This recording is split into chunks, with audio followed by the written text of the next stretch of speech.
Setiap hari, di sudut-sudut kota kita ada cerita yang tak terucap.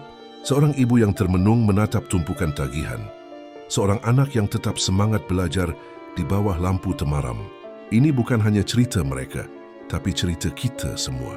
Lihatlah bagaimana selembar kertas kontrak pinjaman bisa mengubah hidup seseorang. Tangan yang gemetar menandatangani, berharap menemukan jalan keluar, namun justru terjebak dalam lingkaran setan riba. Riba sebuah kata sederhana, tapi dampaknya begitu menghancurkan. Di level individu, kita melihat bagaimana debt collector mengejar-ngejar, telepon yang tak henti berdering dari pinjaman online, dan rumah-rumah yang terpaksa dilelang. Impian dan kerja keras bertahun-tahun lenyap dalam sekejap. Tapi ini bukan hanya masalah individual. Lihatlah bagaimana negara-negara berkembang terjerat dalam utang tanpa akhir. Bank Dunia dan IMF seperti malaikat penolong, namun seringkali menjadi awal dari ketergantungan yang mematikan. Demonstrasi berjalan, kemiskinan meningkat dan yang kaya semakin kaya.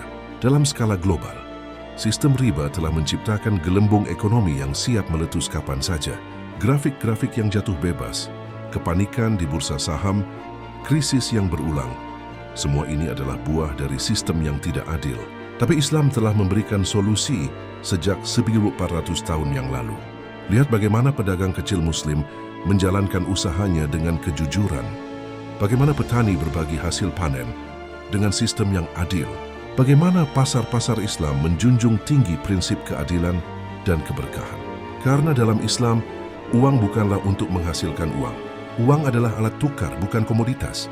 Ketika kita kembali pada prinsip ini, kita akan melihat ekonomi yang lebih manusiawi, di mana orang saling membantu, bukan saling mengeksploitasi.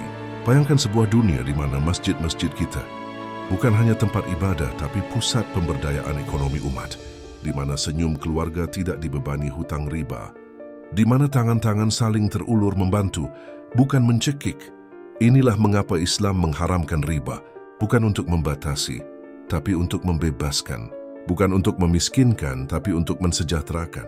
Bukan untuk mengekang, tapi untuk melindungi.